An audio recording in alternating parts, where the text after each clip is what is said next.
Hey. Hi, everybody, and welcome to our webinar. Um, this is part of our DEI, Diversity, Equity, and Inclusion webinar series. The title of today's webinar is From Weight Biased to Weight Inclusive, Understanding and Practicing Fat Positivity. Our presenter is Rachel Millner, Psy.D, who I'll introduce in just a few minutes. And I'm Shira Collings. I'm the grant coordinator for the National Empowerment Center, and I'll be moderating. And I just have a few housekeeping slides to go over before we get started. So this webinar was developed in part under grant number SM062560 from the Substance Abuse and Mental Health Services Administration, SAMHSA, the U.S. Department of Health and Human Services. The views, opinions, and content expressed in this presentation do not necessarily reflect the views, opinions, or policies of the Center for Mental Health Services, the Substance Abuse and Mental Health Services Administration, or the U.S. Department of Health and Human Services.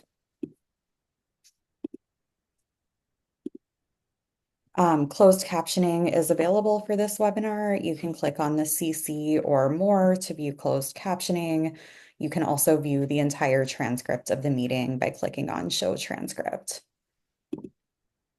And this webinar will be recorded, and the recording will be posted to our website at power2u.org. That's the number 2, the letter U. If you do not wish to be seen on the recording, you're welcome to turn off your camera. At the end of the webinar, there will be a Q&A session, and you're invited to ask questions at any time through the chat function. We'll also have an opportunity for people to unmute and raise your hand and ask questions that way. If we will do our best to answer everything, but if we don't answer your question, you're welcome to email us at info4@power2u.org, and we will do our best to get back to you. You're also welcome to make comments using the chat function. Please feel free to share where you're joining us from and what brings you to this webinar if you'd like. We hope for this to be interactive. So I'll now introduce our speaker. Rachel Millner, Psy.D, is a psychologist and fat activist in private practice in Pennsylvania. Rachel has been working with those with eating disorders, disordered eating, and those wanting to heal their relationship with food and body since 2005. Rachel is a fat positive provider and works from fat liberation, health at every size, and body trust frameworks. In addition to her clinical work, Rachel frequently gives talks on topics such as eating disorders in higher weight people, providing fat positive therapy, and ending stigma towards providers with eating disorders. Rachel also supervises therapists doing this work, including me. Rachel's my supervisor, and excited that we're bringing both, that I get to bring both of my types of work together. Rachel has been a guest on many podcasts, including Food Psych, Real Health Radio, and the Fat Joy podcast, and has been an expert contributor to articles that have appeared in publications such as the New York Times and the Philadelphia Inquirer. So thank you so much for being here today, Rachel. I'm going to go ahead and stop sharing and turn it over to you. Great. Thanks for having me, and it's good to be here with you all. Like Shira said, I'm going to go through, I have some slides. We're going to go through that part of the talk, and then I would love for this to be interactive. So if questions come up as I'm talking, feel free to write them down or put them in the chat so you don't forget, which is what would happen if I tried to remember a question through an entire talk. And you may also notice different feelings coming up or reactions. And if those are things that you're wanting to share, feel free to put that in the chat as well. I'm going to share my screen.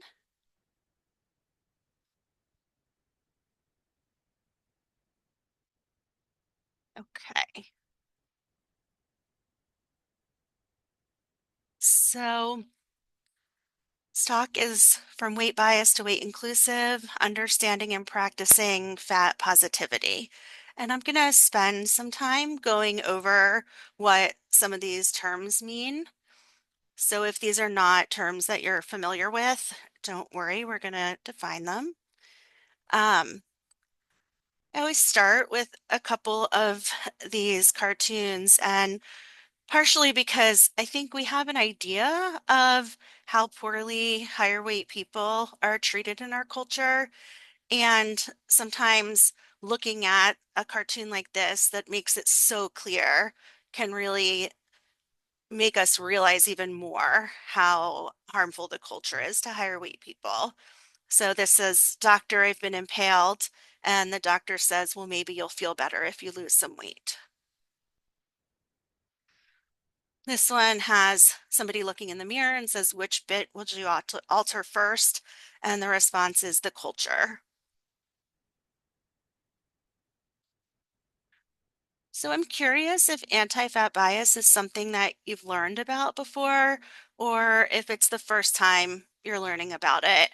And that's something you can put in the chat or just reflect on yourself. Is this a new topic for a lot of people? It is a new topic. Most of us have not learned about this in school. Most of us don't encounter environments where anti-fat bias is talked about unless we specifically seek it out.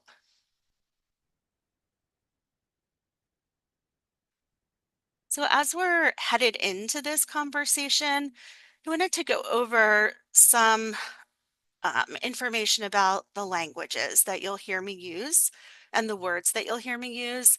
What you won't hear me say are the words overweight or obese. And if for some reason I needed to say it, I would indicate my recognition of how those are harmful terminology by putting them in quotes. And instead of those words, you'll hear me use things such as fat, bigger body, larger body, higher weight, higher end of the weight spectrum. And if you're working with a client or if you have a friend who's in a larger body and this is something that you talk about, or you're in a larger body and this is something that you think about, thinking about what do you prefer? What does your client prefer? I will say in my work with clients, I will adjust my language the way that they ask me to. I still will not use the terms quote unquote overweight or obese. And the reason that I won't is that these words have been used to diagnose and pathologize bodies, and bodies are not a pathology and not a diagnosis. And so, in response to the way that these words have been used to weaponize healthcare and harm higher weight people, these aren't words that I'll use. As somebody who's in a fat body, I have reclaimed the word fat and I use it as a neutral descriptor. And a lot of people in the fat acceptance movement have done that as well. I know that fat is not something that is a comfortable word for everybody. It's a process to reclaim that word, if especially you're somebody who has dealt with a lot of weight stigma in your life. But there's some other options of ways to talk about bodies if you need to that can stay away from pathologizing language. The other thing about the O words is that they've been based on the BMI. And most people have heard of the BMI or the body mass index. And sadly, it is still what's used in so many medical environments that I know. Previously in my career, I worked in a hospital setting, and our electronic medical records would automatically put the BMI on pretty much everything. So I would often sit at my desk and with a pair of scissors. So when I printed out like the after visit summary to hand to a client, I could cut everything off of it that had to do with weight or BMI. The thing about the BMI is that it's based on research that was never intended to be about a population. It was created by an astronomer, not anybody related to medicine. And the research on the BMI was done on primarily white men. So if you're not a white man, you weren't included in any of the data about the BMI. It's a racist formula, and it doesn't tell us anything. It's a meaningless number that has been used for so long in our healthcare system to, with an attempt to define body size as something that it's not meant to be defined as.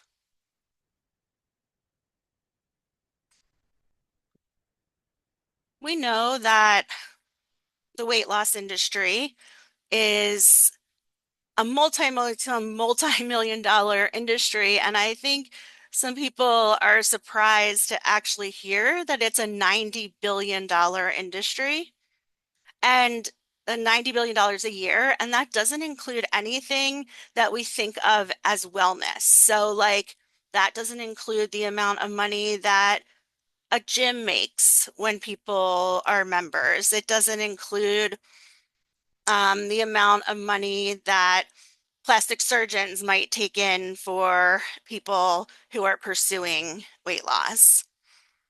So actually, it's likely a much higher calculation than $90 billion. And sometimes when I sit with that number and imagine, like, if all of that money was going to things that would actually make a difference in our culture, what an impact it would have. Like, how much change could be created with over $90 billion? I really appreciate Reagan Chastain's definition of how to identify if something is part of the weight loss industry. And part of what I appreciated is that I think the diet industry has gotten really smart in terms of their marketing. They know as consumers, we have gotten a lot smarter knowing that diets don't work. And so the weight loss industry has come to this place of, well, we're not going to use the word diet because we know people are going to be reactive and know that diets don't work. I'm not paying money for a diet. And so now they often use the word health or wellness. They might say things like helping people to feel better about themselves or supporting somebody in health in self-care, things like that. And so what Reagan does to give a clearer definition is basically saying that if a change to weight neutral healthcare, so basically if somebody shifted the focus from weight loss to supporting the health of higher weight people, would have a negative impact on someone's career or render their work moot, they are part of the weight loss industry. So anybody, any center, any place that basically would be impacted financially if they stopped focusing on weight loss as part of the weight loss industry, even if they never name themselves in that way. The other thing the weight loss industry is doing recently, which is why being an informed consumer is so important, is they have started to say that they care about weight stigma and they recognize that weight stigma is harmful. But then they try to use that as a way to sell weight loss to higher weight people. You can't say that you care about the impact of weight stigma while also perpetuating weight stigma. And selling weight loss of any kind is perpetuating weight stigma. The other thing they're doing is they're starting to call body size a relapsing and remitting disease. So instead of just acknowledging that diets don't work, we don't have any way to produce long-term sustainable weight loss, more than 95% of people who lose weight will gain the weight back, and about two-thirds of those people will gain back more weight than they lost.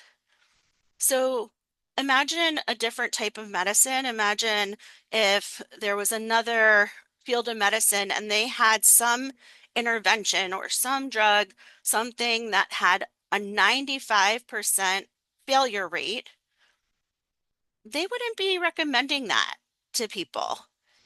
And they certainly wouldn't be blaming somebody if the medication didn't work for them. But that's what happens when we talk about weight loss, that we know it's not going to be successful for over 95% of people. And instead of the weight loss industry taking ownership of that and saying we're a failed paradigm, they've decided to call bodies relapsing and remitting so that they can say somebody will gain weight back and then need their services again to lose weight. This is a quote I just put on here because I think it's helpful to understand why people decide to use the language that they do and where that comes from. And so this article, this person, Maria, is talking about why she uses the word fat positively, not just as a neutral descriptor, but actually as a celebratory word, that we can reclaim it.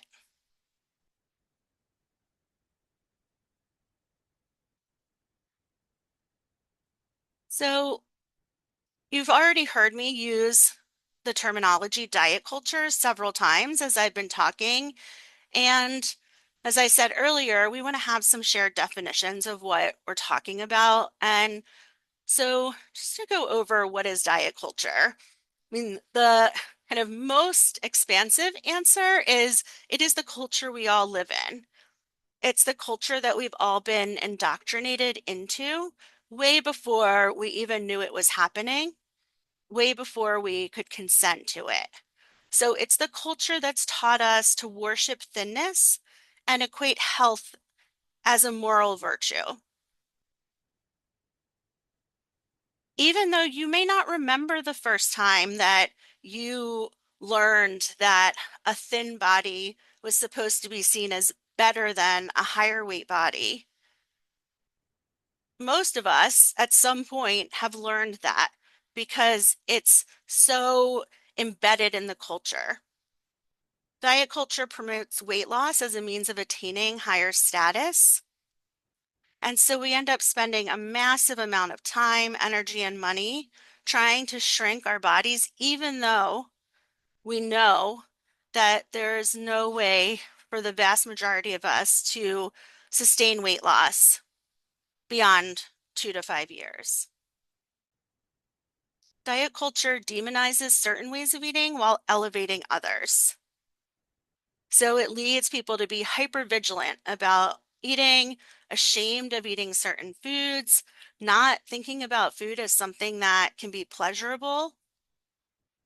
And I have 12-year-old twins, and I've had to, from the time they were really young, be aware of the messages that they were going to be exposed to as even in preschool. So when they were like 3, 4 years old, and the preschool was going to have some local program that was supposed to be talking about like how movement and playing can be fun. But when I look at the curriculum, what they actually are talking about is about quote unquote healthy eating and quote unquote good foods and bad foods. And so as young as preschool, I had to start opting my kids out of some of these things. Diet culture also oppresses people who don't match up with its supposed picture of health or of what bodies are supposed to look like. It will disproportionately harm people with several marginalized identities. So diet culture is going to be more harmful to a higher weight person of color who has a disability than to a higher weight white person. But it oppresses everybody who's in a body that doesn't match up with what our culture says is an acceptable body.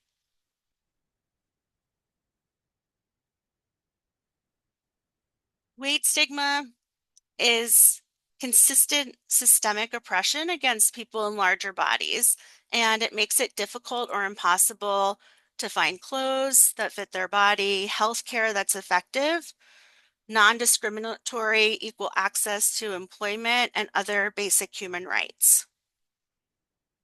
It is still true that higher weight people earn significantly less money than people in smaller bodies. Most states, most cities do not have protection for higher weight people, so they can be fired because of their body size.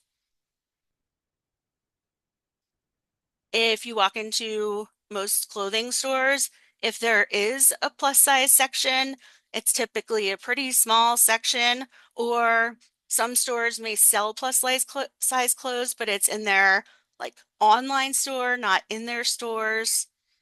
And even stores that are specifically marketed to plus size people often are not inclusive for people at the highest ends of the weight spectrum. So they may stop at a size 26 or a size 28, which may work for some people in larger bodies, but it is not going to mean that its clothing is going to work for all people in larger bodies.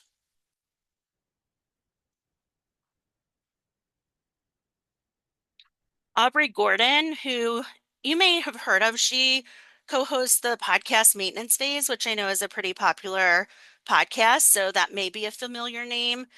She used to go by Your Fat Friend, and the documentary that recently came out about her life is also called Your Fat Friend. What she talks about is that she prefers the term anti-fatness or anti-fat bias. She feels that it's a clear description of what is going on when people are perpetuating weight stigma. I tend to use weight stigma and anti-fat bias interchangeably, depending on the context, who I'm talking to, what the situation is. I may talk about weight stigma, I may talk about anti-fatness or anti-fat bias, and I'm saying the same thing. But I like to put this slide in because I think it's important to consider the impact of these different terms and what we're saying when we use them. And I really appreciate Aubrey's analysis of why she prefers these terms over weight stigma.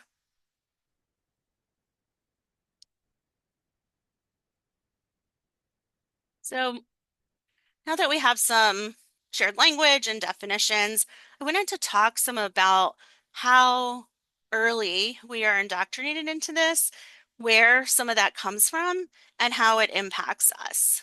So when they do research with kindergartners already express negative stereotypes of higher weight bodies.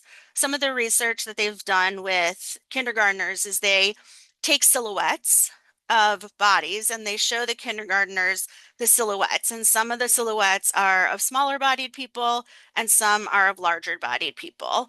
And they ask the kindergartners, which of these people would they want to be friends with? And what do they think they're like? And the kindergartners already express negative stereotypes of the silhouettes that are larger and express a preference for being friends with the silhouettes that are smaller. By 10, a significant number of 10-year-olds are already afraid of being fat, and a significant number of 9 to 11-year-olds have dieted. So 9 to 11 is, depending on when the kids started school, something around fourth grade through sixth grade. So we're talking about fourth graders sitting at the lunch table afraid to eat what their peers are eating, or coming home from school hungry but not feeling like they can have something to eat. I am somebody who grew up in a household where there was a lot of weight stigma and a lot of focus on my body. And I remember as a kid, probably a little younger than this, I knew I was supposed to be trying to lose weight because I had been told that. But I didn't really know yet exactly which foods I was supposed to eat and not supposed to eat. I knew some of the general messages we get about the idea of healthy foods, but there was a lot of things I fortunately didn't know yet. And I can remember being so confused because I knew when I made the, quote unquote, wrong decision, I could see the reaction from my mom that I did something wrong, but was really confused. So 9-year-olds are young. These are young kids who are already focused on weight loss. School health classes increase the risk of dieting and disordered eating and eating disorders. And this is true even in the school health classes that have a section specifically about eating disorders. So this is what, even when the health class has a chapter on why eating disorders are harmful and the negative impact and all of that, it still increases the risk of dieting and disordered eating. School health classes, when they do, what they often do is some sort of chapter on, quote unquote, healthy eating, or they'll talk about exercise in the context of one benefit being to prevent weight loss. They'll talk about sometimes like screen time, and they'll say screen time is a problem. And one of the reasons is because people might gain weight if they're watching their screens and not outside running around. School health class is another thing that I've opted my kids out of frequently. I typically ask for the curriculum in the health class, and then based on that, have had them go to the library or do something else during that time. Now that they're middle schoolers, they're in seventh grade, and I think they have enough awareness and insight about this that they are going to be exposed to it. And so now I ask them if they want to be opted out or not, and they get to choose, and then we talk about it. But when they were much younger, I made that decision for them. I didn't want them to be exposed to these harmful messages before I knew they were going to have to be because of the culture.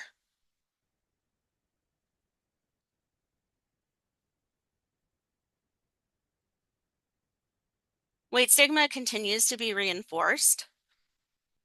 So medical school is incredibly embedded with weight stigma. So medical students are being exposed to negative messages about higher weight people over and over again. Higher weight people are typically not allowed to donate their bodies to science. So most medical students may have never even been exposed as a surgeon or somebody learning about how to practice medicine. They may have never practiced on a higher weight corpse. Registered nurses and student nurses, it's very similar. They describe higher weight people as they must overeat, they must be slow or unattractive, and non-compliant. Additionally, over one half of participants believe that higher weight people should be put on a diet while in a hospital. We know that not having enough nourishment when you are medically compromised, trying to heal from something, is going to weaken your immune system and put you at higher risk of developing an infection or catching an illness while you're in the hospital. And what we're talking about here is not only the idea that somebody's in a higher weight body is in the hospital, and with the person's knowledge, the hospital dietitian orders less food and tries to put them on a diet. We're also talking about higher weight people who may not be conscious, who may be on a feeding tube, and the hospital dietitian giving them less nourishment than what they need to maintain their weight without consent while they're in the hospital unconscious.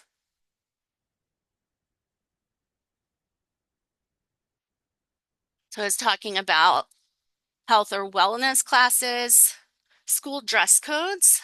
I know that there's a lot of discussion and debate about pros and cons of school dress codes. What I often see come up in my work, especially with higher weight kids, is that the dress uniforms are not size inclusive. So if there's a kid who's in a larger body, but the uniform they are supposed to wear is not made for their body, then a kid who is already feeling like they don't fit in is going to feel worse and more singled out. PE classes, often a place where we see a lot of weight stigma. Um, I'm 47. If you are somewhere in my age range and grew up in the United States, you probably remember the presidential fitness tests where we were supposed to do pull-ups and run a mile, and that if we couldn't do that, we were told that we weren't, quote unquote, fit enough, or that we failed it. And if you could do the things that you were supposed to, you got some kind of an award that went up on the wall. I have worked with so many people who were traumatized by the presidential fitness thing.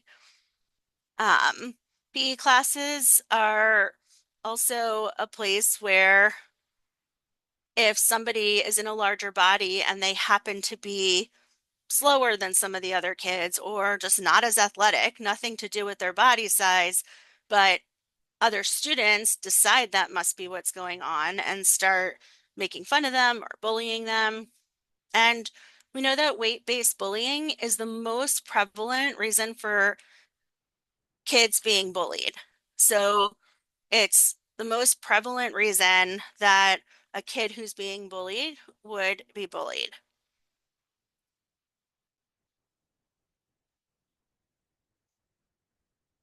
The other place that weight stigma shows up is the therapy room. And therapists replicate the same biases of the not dominant culture. What's interesting to me about specifically with the mental health field is that mental health providers typically, when asked directly, will say that they don't have weight stigma or they don't have anti-fat bias, but then they focus on clients' weight. They're less interested in higher weight clients. They predict negative outcomes in higher weight clients and often don't have office furniture that fits higher weight clients. And all of this is unconscious, right? They've already said they don't endorse anti-fat bias, but as soon as a higher weight person walks into their office, they're going to be less interested. They're going to make an assumption that they're more likely to have negative outcomes. And what does it communicate to somebody if they walk into an office and there's no furniture to fit their body? There's no chairs without arms. There's no chairs that have wider seats. There's no chairs with higher weight capacity, so somebody can sit on it without being worried about if the chair can support their body or not. I think many people who work in mental health would like to believe that eating disorder providers would be better when it comes to weight stigma, but sadly, that is not the case. With eating disorder providers, similar to mental health providers in general, they say that they don't endorse anti-fat bias or weight stigma, but then they start talking about all the ways that they've heard their colleagues make negative comments about higher weight clients. And this particular study was an online study where the eating disorder therapists were asked to answer questions online through the survey. The authors, the researchers found that more participants clicked out of this study than any other study they've ever done. And the time that they clicked out was when the eating disorder providers got to the part of the study where they were going to have to answer their own feelings about higher weight people.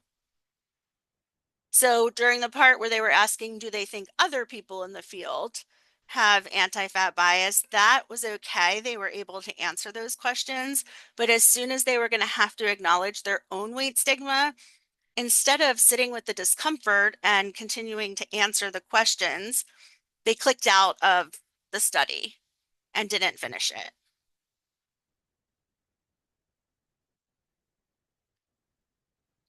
If you don't know and have never seen the implicit bias test that um, Harvard has on their website, I think they're really helpful. There's a bunch of them for all different kinds of biases, and it's gives you information. I think it's helpful feedback. And so there's one on there about assessing your own weight bias.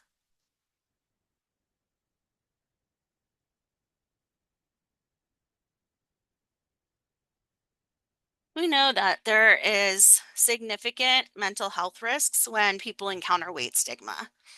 And if we think about widening the lens in general around oppression or marginalization or stigma, we know that there's mental health risks involved in those things, that people, of course, are negatively impacted by being oppressed or stigmatized.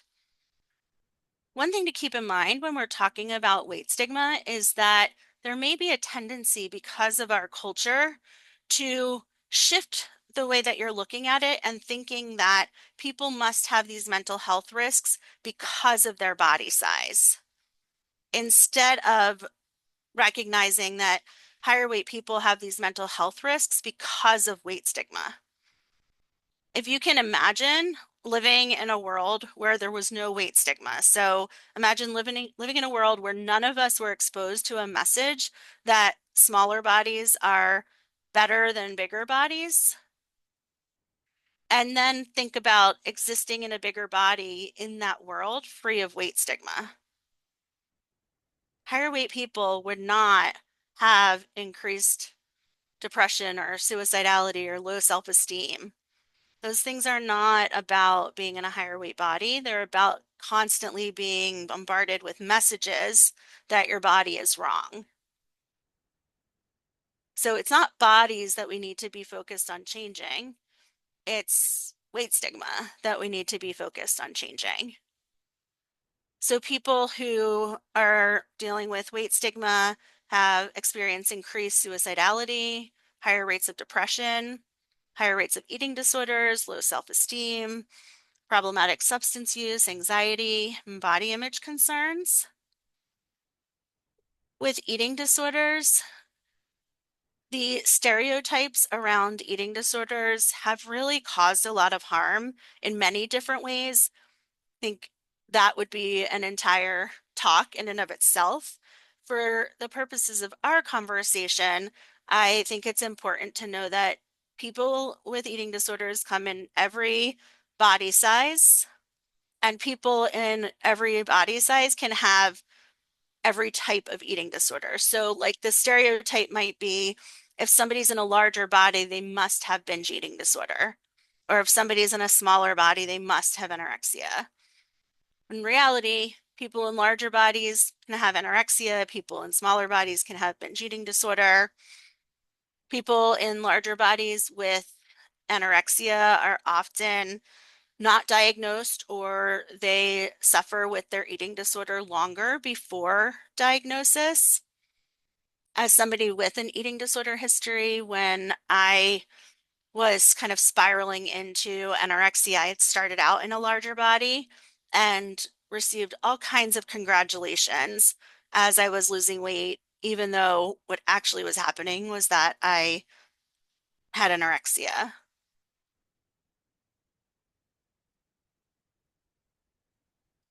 Weight stigma is also traumatic.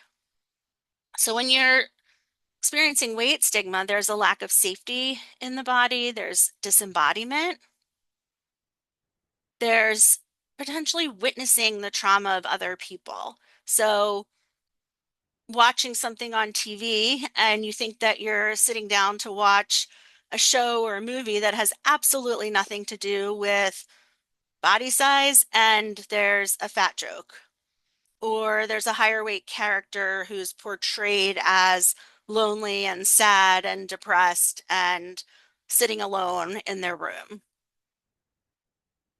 Or you're in school thinking that you're in a class about math, and next thing, the teacher's talking about calculating BMI and why they believe having a higher BMI is a negative thing. So there's that hypervigilance because you don't know when weight stigma is something you're going to encounter. And if you encounter it yourself, of course, that's traumatic. And you're also at risk of witnessing other higher weight people experiencing trauma. It's really hard to feel pleasure in your body when you've been taught that your body is wrong or bad. I think a lot of people who are doing this work and healing from eating disorders or from the impacts of weight stigma, we have to do a lot of really specific work around what does it mean to reclaim pleasure or joy in a higher weight body? What does that process look like?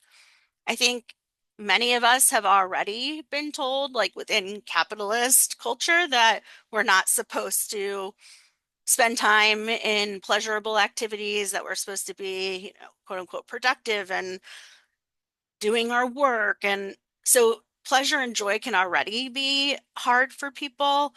And then adding dealing with weight stigma and negative feelings about your body, then it's even harder. There's also internalized weight stigma. So, internalized weight stigma is when somebody who's in a higher weight body has the negative feelings and judgments about their own body. So, people in higher weight bodies who are pursuing weight loss or who are talking negatively about their body or describing themselves in the way that our culture does as, oh, I must not have any willpower, things like that. That's internalized weight stigma.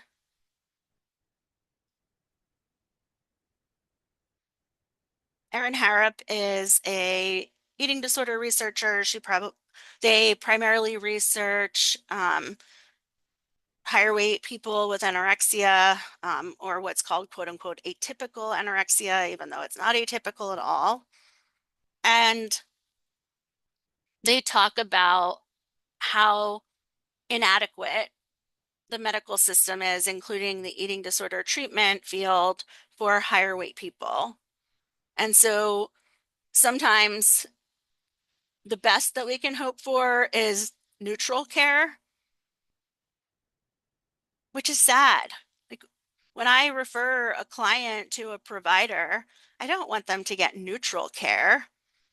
I certainly don't want them to get bad care and be harmed, but I want people to be able to access affirming care. And sadly, that's not available for many people when it comes to therapy or mental health or medical care. Um, I'm in the Philadelphia area, and we are really lucky here to have an amazing health at every size, fat affirming provider. And I often, she's also a friend of mine, and I will text her and just say, like, how appreciative I am because getting affirming care when you've dealt with weight stigma your whole life changes everything in terms of your relationship with your body and with the concept of health. So we know the harm that's being caused. So let's change the conversation. If we know that all of these things are harmful, what are we going to do differently? Hillary Canavian, Carmen Cooler, two therapists, and talk about that body liberation is a vital concept for everybody, for all therapy, not just eating disorder therapy. And there's no ethical argument against advocating for body liberation, including supporting weight inclusive approaches and encouraging fat acceptance.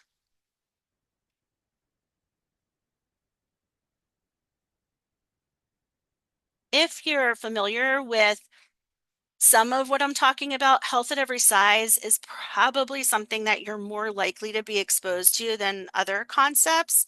I think it's probably one of the better known frameworks for weight inclusive care. Health at Every Size is owned by ASDA, which is the Association for Size Diversity and Health. And they just updated their principles this year in 2024. So their principles hadn't been updated in a long time, and now they recently were. And so Health at Every Size is a paradigm that advocates and names that healthcare is a human right for people of all sizes, even those on the highest end of the size spectrum, that well-being, care, and healing are both collective and personal, that care is fully provided only when it's free from anti-fat bias, and health is a socio-political construct that reflects the values of society. And I'll add that it's something we don't have control over, right? The idea that our behaviors somehow control our health is such a simplistic view of health and puts the onus back on the individual when actually our personal behaviors or personal health promoting behaviors are a very small percentage of all of the things that impacts health. And every one of us at some point is going to be experiencing something that would put us in our like cultural class of quote unquote unhealthy. There's no way around it.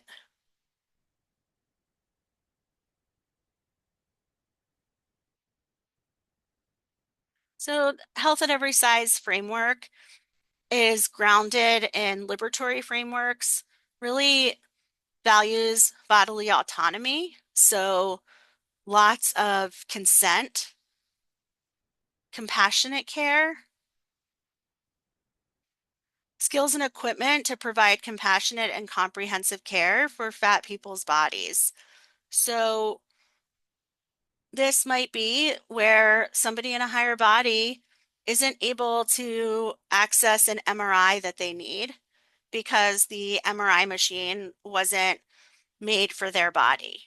Not because their body's a problem, but because the MRI machine wasn't built with all bodies in mind.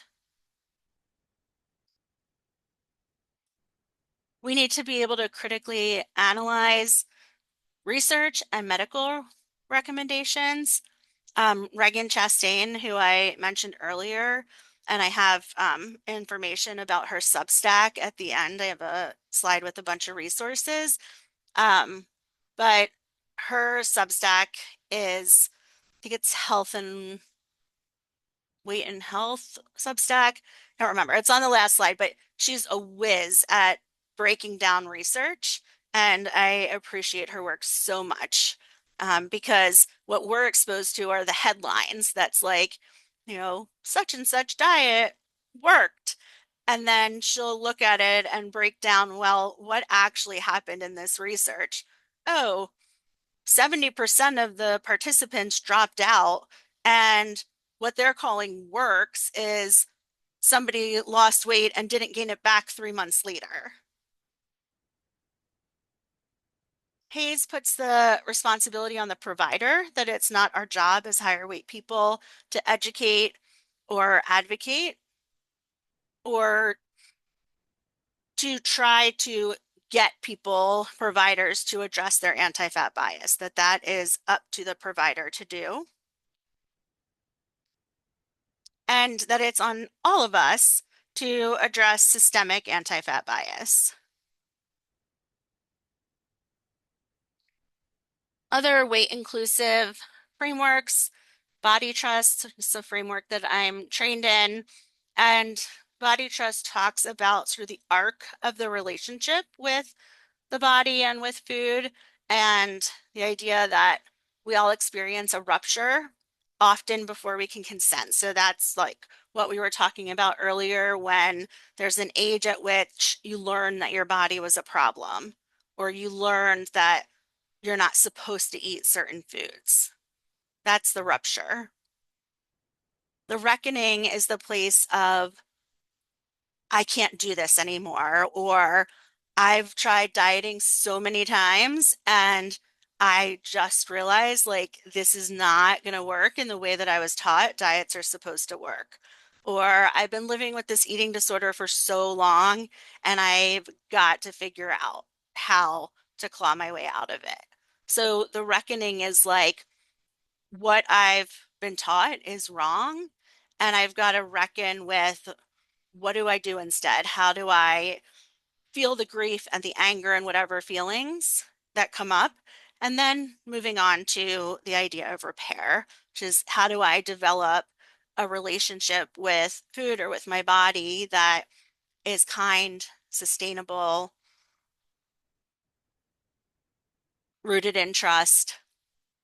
And like most things with stages or phases when we're talking about healing, these are not things that we like move through, check off, and go in order, and that's that. Like, these are things we move through.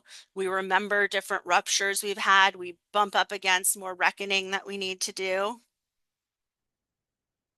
Center for Body Trust website has a lot of resources, and they also have a book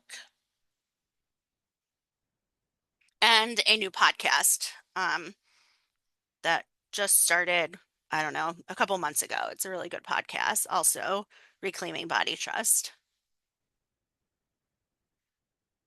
Fat acceptance or fat liberation.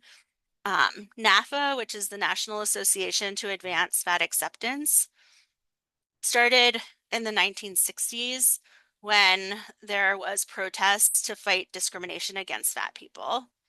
And NAFA's goal is to end weight-based discrimination against fat people and celebrate fatness, to create a world that fits fat people. And it's a social justice movement.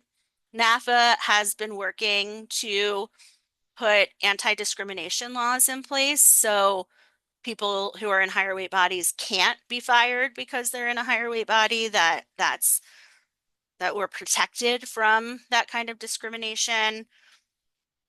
Working on a world that fits fat people. So that's not only like I mentioned the MRI machine, I mentioned chairs, but there's so many other things that are not built for fat people. Airplane seats, roller coasters, some of them. Like the amount of technology, the amount of things that scientists and researchers and architects are able to build. If they cared about the well-being of fat people, we would have a world that fit fat people.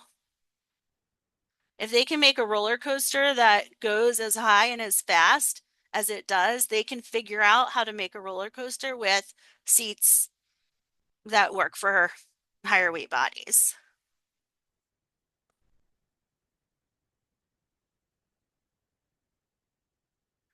Ways to do things differently in your own life in order to heal your own relationship with food and body, or to do this work if you're somebody who's working with clients and you want to make sure that you're doing your own work so that you don't project it onto other people. Starting with acknowledging your own anti-fat bias. There's no reason to be ashamed of anti-fat bias. We all have it. It's impossible not to.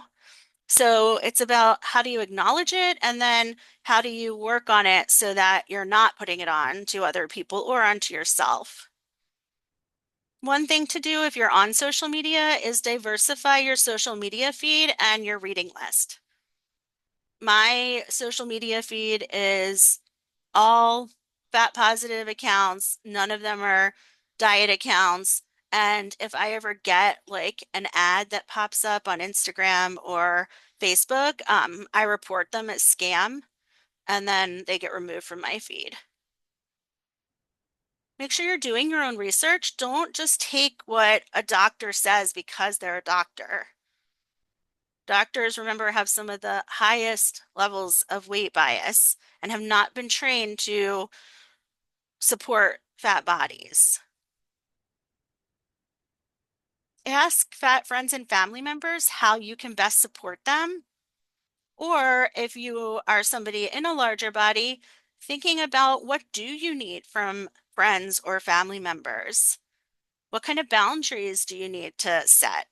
Many of us may have just spent time with family or we're getting ready to spend time with family and thinking about, do we need to make sure we're asking for time to be free of diet talk? My family knows that if they talk about diets or bodies in front of me, I will leave, and I will leave and take my children, which I don't think they care so much if I leave, but I do think they care if I take my kids. So they're pretty respectful of not having these conversations. Challenge weight stigma when you can, especially if you have body size privilege. So, especially if you're somebody who's in a smaller body and you hear weight stigma. I know for me as a higher weight person, if I'm with a friend and there's some sort of weight stigma we're encountering and they speak up, I am so grateful. And sometimes it's as simple as like we're going into a restaurant and they might notice that the host is taking us to a table where it's clear to them that there's seats that are not going to work for my body. And they just say, oh, can we sit here instead? Instead of me having to be like, oh, this isn't going to work for me. They just do it. And learn from your own defensiveness. Usually, the places where like the yeah buts come up are the places that you're bumping up against your own defensiveness. One example of this that I appreciate, Sonia Renee Taylor, who is wrote "The Body Is Not an Apology." I was listening to her on a podcast a while back, and what she described was like when you're learning these things, the point at which you say, "Well, yeah, I get this, but." What if somebody's X amount of weight, or what if somebody has X health condition? Like, that's the point where you're bumping up against your own defensiveness and is an opportunity to do some unlearning around that. Stop dieting and suppressing your own weight. I know that it's really easy to write this on a slide and can be really hard to do in your own life. It's worth it. It's worth working on. There's a lot of freedom on the other side of dieting. Stop equating fatness and health. They are not the same thing. There's not a single health condition that only fat people get. Make your space inclusive. Stop using oppressive language. If you are a provider, make sure that you're getting consent and that if you're making a decision about your own medical care, that you're getting the information you need to make an informed decision that you consent to. Don't recommend weight loss ever, not to anybody, no matter what size they are, no matter what their situation is. It's not ethical. And anything other than weight inclusive care is unethical.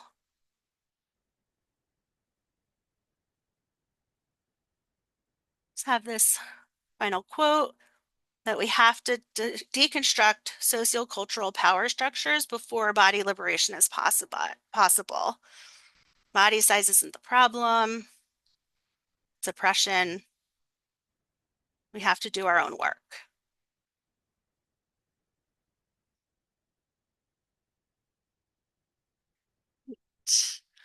I'm going to stop sharing my screen. And let's see, take questions. And I guess, I don't know, I know that I did send the slides to Shira, so um, I guess they are available, but I do have these, this last page has um, a lot of resources, podcasts, books, and then um, Reagan's Substack that I mentioned, and Virginia Soul Smith, who's a journalist, her Substack, Burnt Toast, is also great.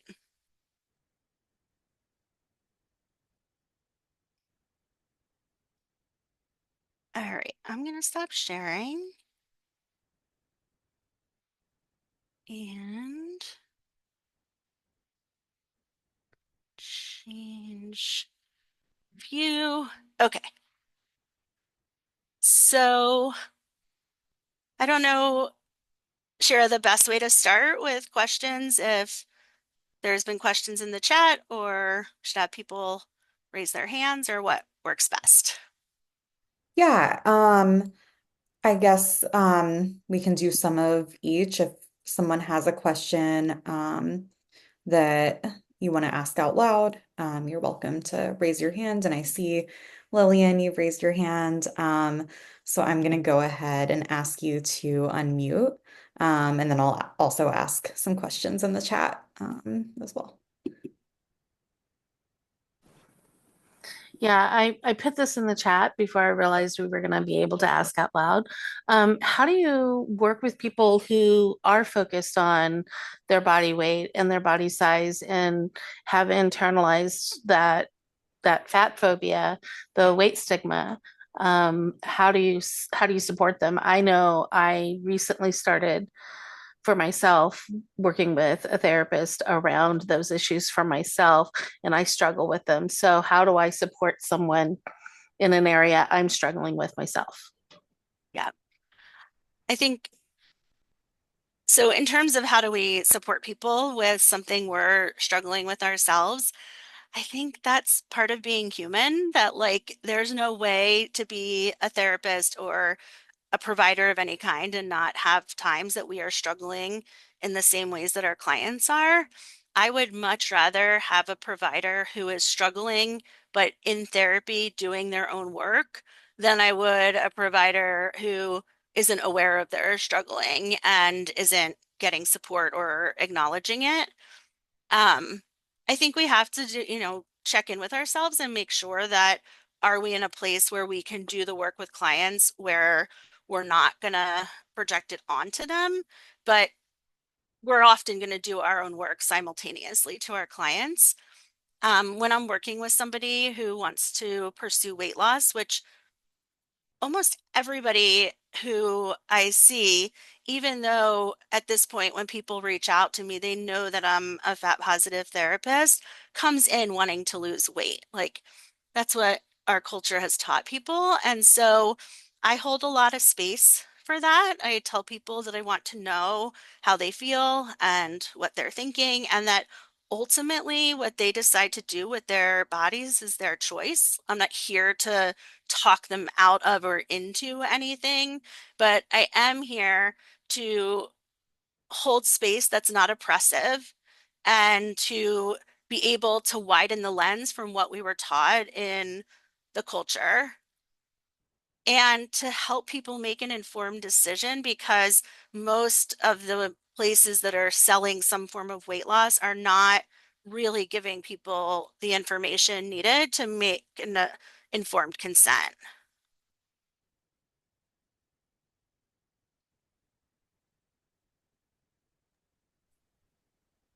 Thanks so much. I see we have another hand raised, so I'm gonna um, ask Susan to unmute. Hi, good afternoon. Thank you for such a wonderful presentation. My question is, it's interesting. I reflected as you were talking and how traumatic it was for me when I was in elementary school and they had us run a mile and I came in last in my entire class. And I still remember the exact time of that it took me to run the mile. Like that's how traumatizing it was, like down to the seconds. And so so thank you for that point of reflection. My question is, as a fat person, I feel like I have to ask you this question. I'm all for body positivity and everything myself, but as somebody who's been struggling with my weight my entire adult life, but the reality is, that being fat does bring diabetes, type 2 diabetes. It does bring a host of health issues. I know for myself, I just recently found out my A1C is now 5.7. I'm considered pre-diabetic. So how do you counteract that with the message of body positivity when in reality there are health risks, like, factual, actual health risks associated with obesity? I mean, you know what I mean? Yeah, so there's a lot I can say in response to that, and it's a great question and one that could be a whole talk in and of itself. I think what I'll say, and I'm happy to have a longer conversation at some point as well, is that there is no data that being fat causes any health condition. The data we have is all about correlation, and it doesn't control for things like the impact of discrimination or delayed healthcare. So when we look at, let's say, the idea that, diabetes is more common in higher weight people, as an example, we don't know, is that because higher weight people don't get medical care, so weren't able to identify when they needed some sort of intervention or support that had nothing to do with their weight? We know that stress impacts blood sugar. So does somebody who's in a higher weight body have diabetes because they've been dealing with stigma and oppression their entire lives? And so there is no causal effect that any illness is caused by being fat. The other thing that I encourage people to do is, because there is no illness that only fat people get, no matter what diagnosis you are receiving, if you're in a larger body, there are thin people with it too. And so what I will sometimes say to a doctor or encourage my clients to say is, what would you be telling a thin person who had the same condition? Right, because they have some medical intervention they are offering to thin people that is not about weight loss. And so I want to know that, because that's the care I want to receive, and that's the care I want my higher weight clients to receive. Well, thank you. Yeah, because they now have a term diabesity, you know. I know, it's awful.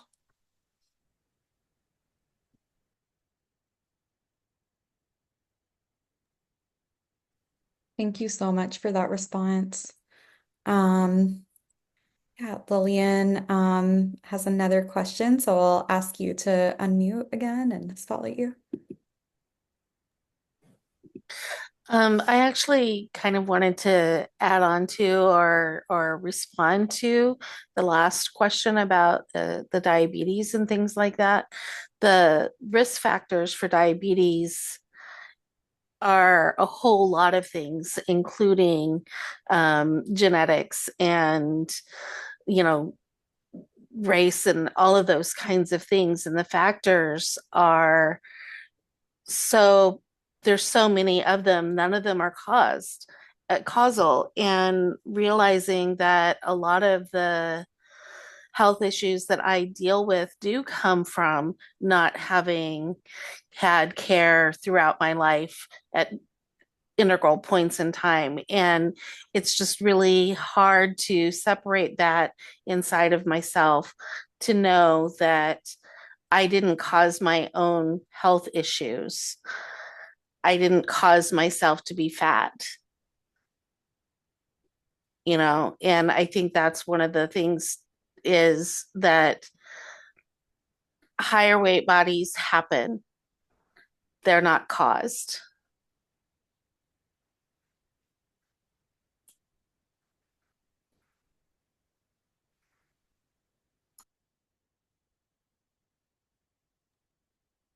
Thank you so much, Lillian. It's a really great point. Um, let's see. Martha has her hand raised, so I'll go ahead and unmute you.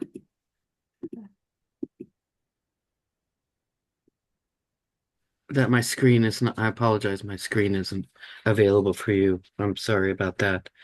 Um, but I know that's important. Um,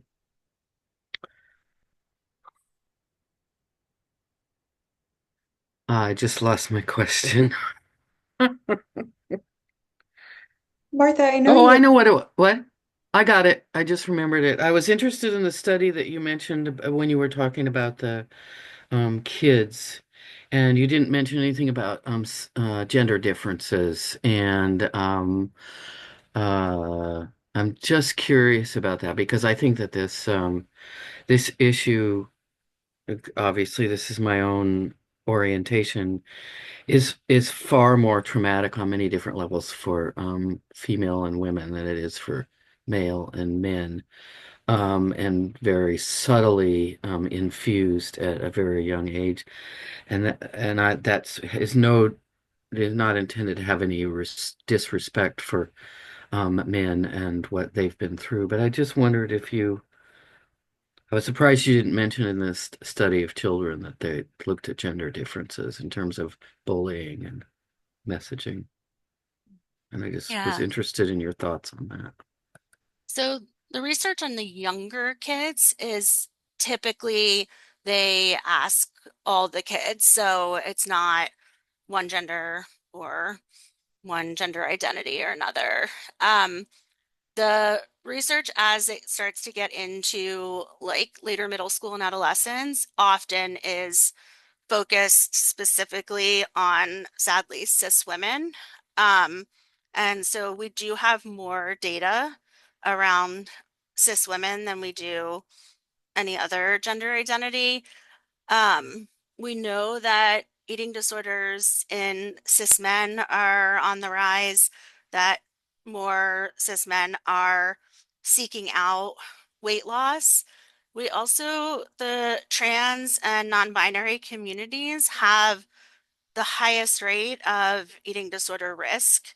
So we know that among trans and non-binary people, the risk of eating disorders is incredibly high.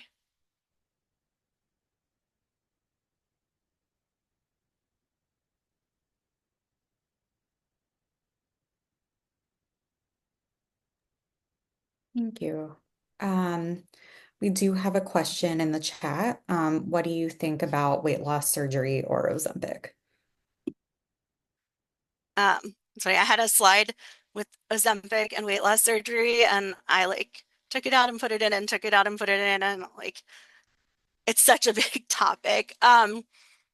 Well, there's not any better outcome data,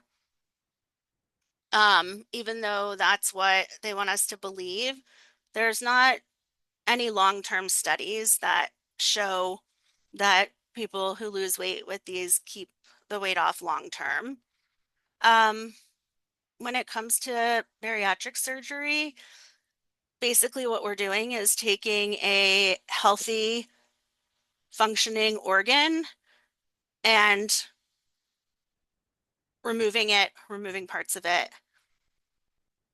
If you think about that in any other context where we would say, let's remove part of a healthy organ, I think we would all be horrified, but that is what bariatric surgery for most types of bariatric surgery is doing. Ozempic is complicated. I want to hold that GLP-1s have been around for a long time for the treatment of diabetes. And they, I know, have been really helpful for a lot of people when they're used the way that they were intended to be used.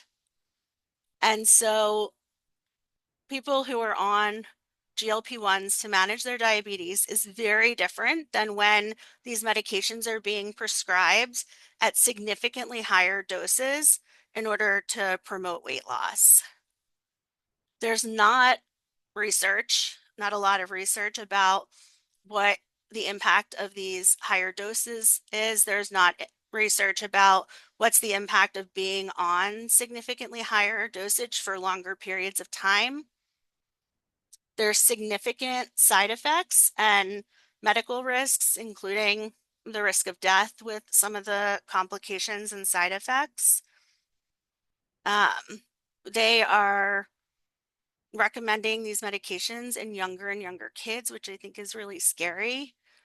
So I could say a lot more about it, but I think the way that they're being talked about as some, miracle intervention is really about these drug companies wanting to earn as much money as possible.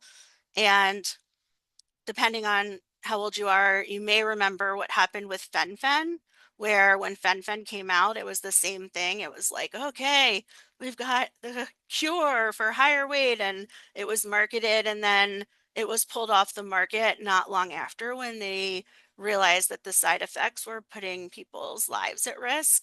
And I will not be surprised, sadly, if that's what happens with this as well.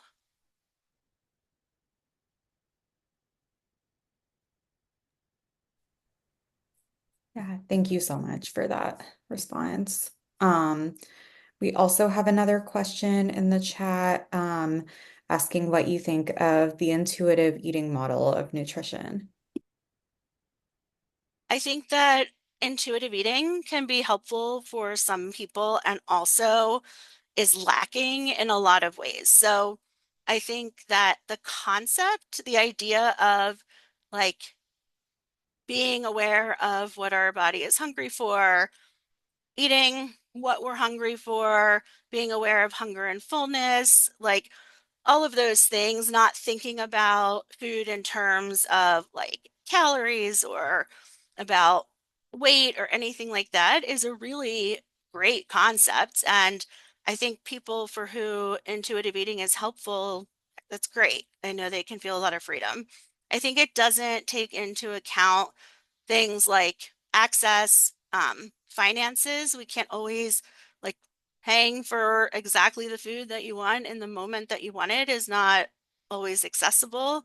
Lots of people don't have access to knowing when they're hungry or when they're satisfied. So a lot of people, that's just not sensations that they're able for whatever reason to connect with. So oftentimes people have to eat by a schedule and not based on, hunger signals. So I think that it's a really great framework for a lot of people. And also, there are barriers and there's reasons that it's not going to work for a lot of people. And I think the tricky thing is making sure that we're not holding up intuitive eating as like the goal of treatment for everybody. Because if we're holding that up, but it's a model that's not going to work for lots of people, then we're setting people up to feel like they failed in some way. And that's not true. People heal their relationship with food in all different ways, and it's not going to be intuitive eating for everybody.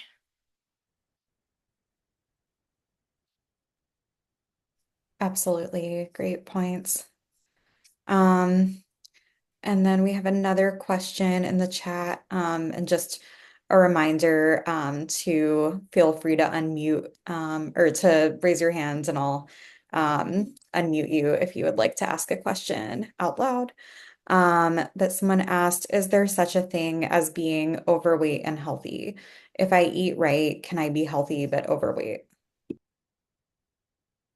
Um, So people in all different body sizes, people in smaller bodies and people in larger bodies, some people are healthy and some people aren't.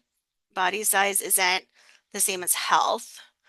Um, and what you eat has a pretty small impact on your overall health.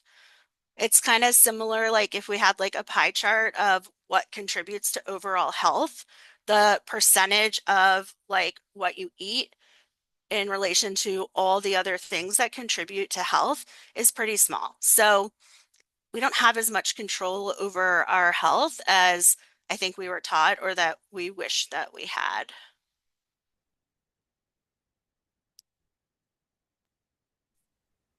Definitely, thank you. Um, and then another question we got was, if certain foods create chemicals that lead to clinical depression. So I can give you my opinion on this, which is no. I know that you could probably find lots of naturopaths or other people out there who might have a different opinion about it. Um, I think that food is really complicated, and before anybody starts even exploring the idea of that, they've got to have done a lot of work around their relationship with food and body because otherwise it pretty quickly turns into another diet or form of restriction. Um, so it's complicated.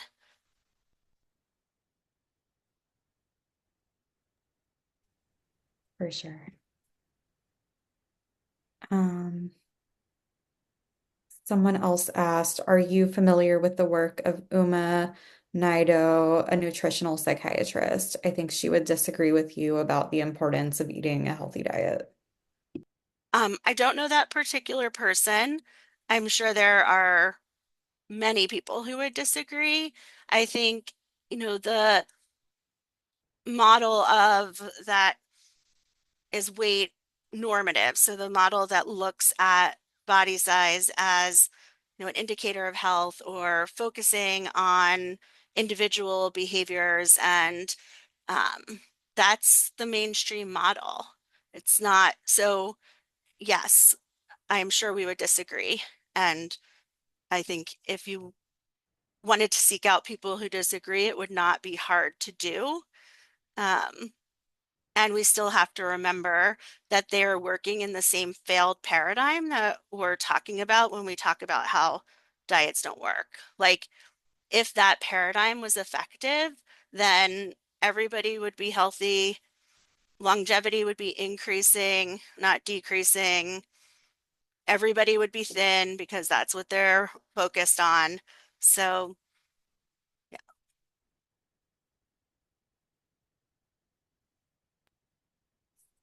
For sure.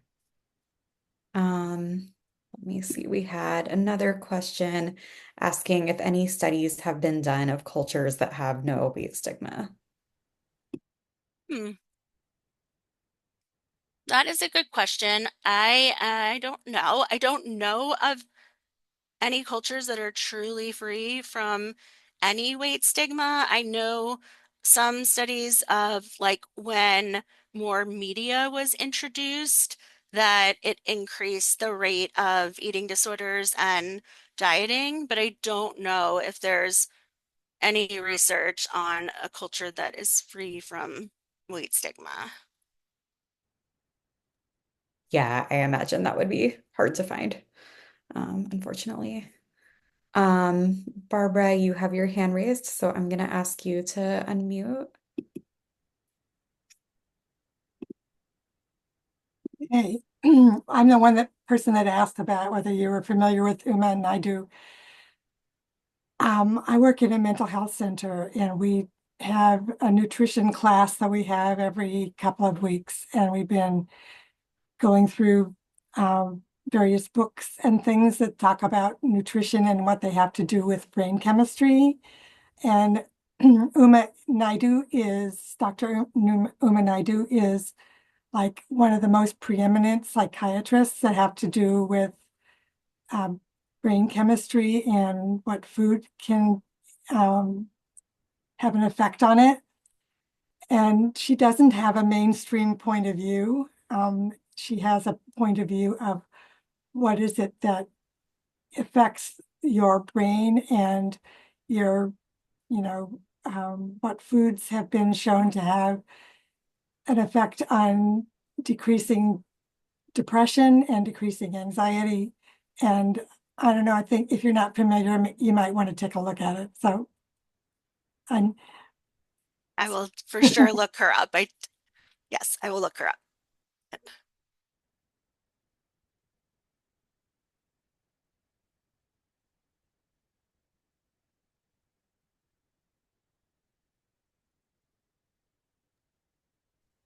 Okay, we have one more question.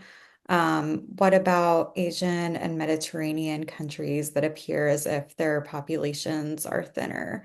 I'm not sure what I'm asking here. I'm not quite sure what this question is asking either, but if you would like to share any comments, feel free. Um, I think, size diversity is real, and people are meant to be all different shapes and sizes for all different reasons. So, if the question becomes more formulated, feel free to email. I'm happy to engage with it. But I think from what was said, I think, bodies come in all different shapes and sizes.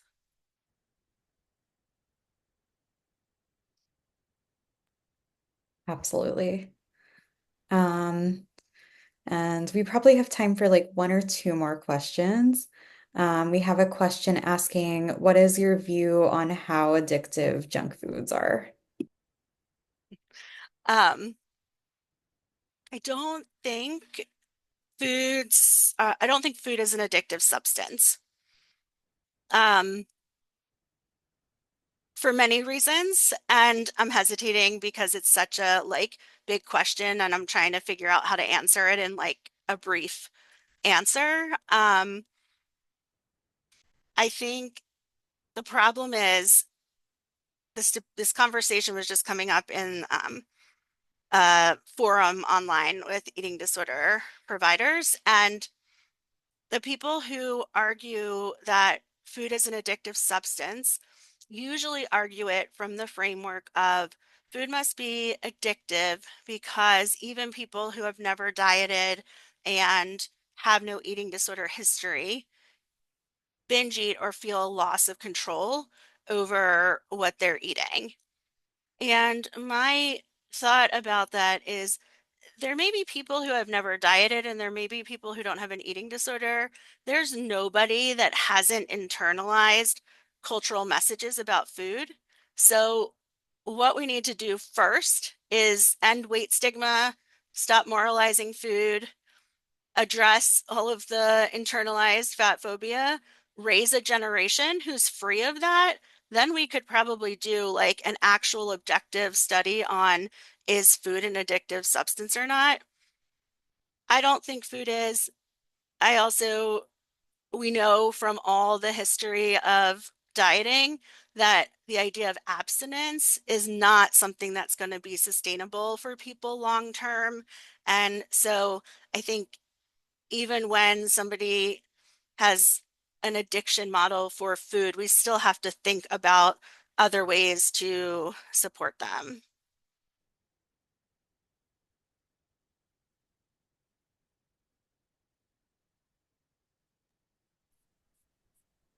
Definitely. Thank you so much. I know we're coming toward the end of our time. And I just want to say thank you so much for this really informative presentation and for all your answers to these questions. They're so helpful. And there's a lot of positive feedback in the chat about what you've shared and how helpful this is. So just thank you everyone who attended today. Um, and we will be sending out the recording. And are you okay with us sending the slides out as well to everyone who registered? Yep, that's fine. And my email is on there. So if you have questions that come up, feel free to email me. Awesome. And yes, we will be sending a certificate of attendance as well. Um, so stay tuned. Look for those in your email within the next few days. And then we will be having our next webinar in the DEI series at the end of next month. Let me just see. That will be on January 30th from 1 p.m. to 2:30 p.m. Eastern. And that will be about facial differences and the impact of discrimination against facial differences on mental health. So we hope you'll join us for that. And until then, hope you have a happy holiday season and a great rest of your day. Thank you, everyone.